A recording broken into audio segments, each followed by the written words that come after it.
Burj Khalifa. The world's tallest building has some interesting facts. If you jump from the top of this building, it will take you 20 seconds to fall on the ground. The total height is 828 meters, and it has 200 floors, but of the 200 floors, only 160 floors are habitable. The floors on the top are only for technical use. If you visit Burj Khalifa in the evening to watch the sunset, then you get on its lift and get to the 124th floor. You can watch the sunset again, and the lift you'd use to go up travels the most distance in the world and is the world's third fastest lift. Its speed will be 36 kilometers per hour.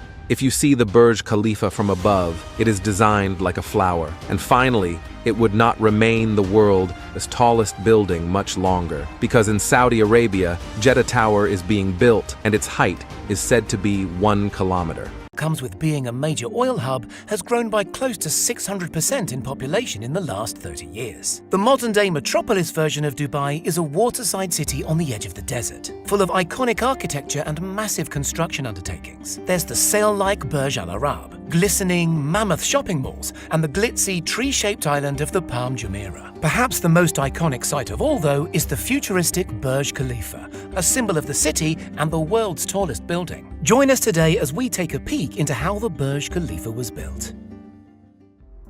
The Burj Khalifa towers over Dubai at an eye-bulging 823 meters tall, or a touch over half a mile above the spectacular fountain display that graces the space directly in front of the tower. Those fountains, incidentally, make use of water recovered from the tower's cooling systems, recycling 15 million gallons per year, or enough to fill 20 Olympic swimming pools. Like life in Dubai in general, the construction of the Burj Khalifa was fast, expensive, and groundbreaking. The development, from breaking the earth to surpassing Taiwanese building Taipei 101's previous record, took just 1,325 days to become the world's tallest building, or just over 3.5 years, starting with excavation in January 2004. The final opening took a little longer, with the official launch ceremony taking place in January 2010. The bill ran to approximately $1.5 billion, though that was never a major issue, given that much of the space inside the Burj Khalifa had been sold off-plan before construction even began. Intended as a centerpiece of the city, the plan for the Burj Khalifa started out with a competition between many of the world's foremost designers,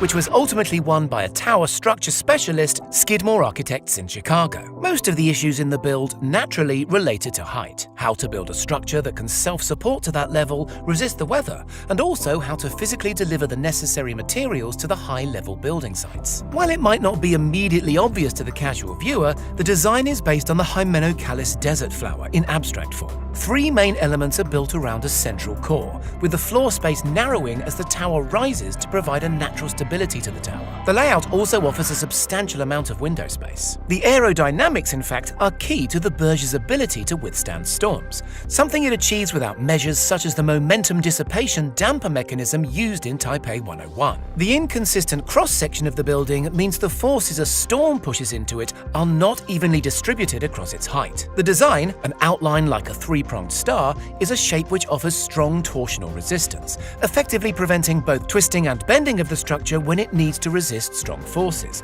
as well as preventing the dangerous wave-like motion that can form in a more conventionally shaped structure. The gradual narrowing of the floors was carefully tested by computer, as well as through wind tunnels, so the elegant final shape stands out as a landmark, but also has a real functional design aimed at ensuring stability at such a height off the ground. The construction process was colossal. An estimated 22 million man-hours were put into the building, involving people of 100 nationalities and over 12,000 different staff in total. The completed Burj contains 39,000 tons of steel rebar and 330,000 tons of concrete. Laid end-to-end, the steel rebar in the structure alone would stretch a quarter of the way around the globe. 192 concrete bars dip into the earth to provide a foundation that dips to more than 50 meters below the ground. At the heart of the foundation is a 3.7-meter thick concrete mat, the structural base on which the whole structure is built. In total, over 45,000 square meters of concrete sit in the foundations of the Burj alone. An unlikely talking point during construction was the cranes. There were 3 of them, working around the clock and chunky enough to lift materials all the way up to the 156th floor of the building, a height of over 700 meters. Specific, careful plans even had to be put into place to bring the cranes back down, such was their bulk and scale. The pumping of concrete high up the building's core, which required 200 bars of pressure, was also an engineering feat feat never achieved before the Burj Khalifa. To put the scale of materials in context, simply applying the exterior cladding to the building required the work of around 300 engineers in addition to the construction crew, and broke several records in the process. The aluminium involved is equivalent to that used in 5 large Boeing jumbo jets. Internally, the layout of the elevators is something of a marvel too. The Burj uses 3 main sky floors, which act as hubs for the main elevators, allowing smaller local elevators to feed other floors from these centers. There is no single elevator that runs from top to bottom, but the central service elevator does rise over 500 meters, making it the highest single elevator rise in the world, again topping the former world's tallest building, Taipei 101. There are a massive 57 elevators in total within the Burj Khalifa. At the very peak of the Burj Khalifa is an iconic spire, a telescopic structure composed of over 4,000 tons of structural steel. This 200-meter structure was originally built within the confines of the tower and later lifted to its final position using hydraulics. The ongoing operation of the building is complex too.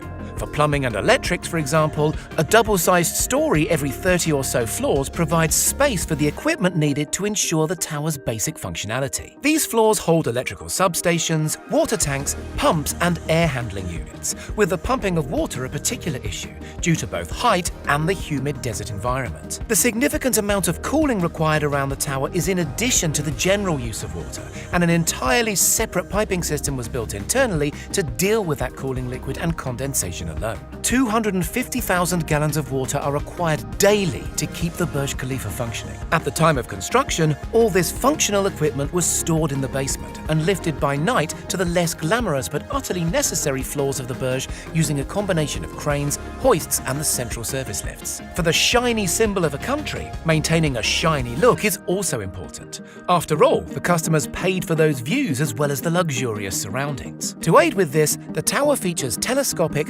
permanently positioned maintenance and window washing equipment for what we can only imagine is one of the most hair-raising jobs in the world.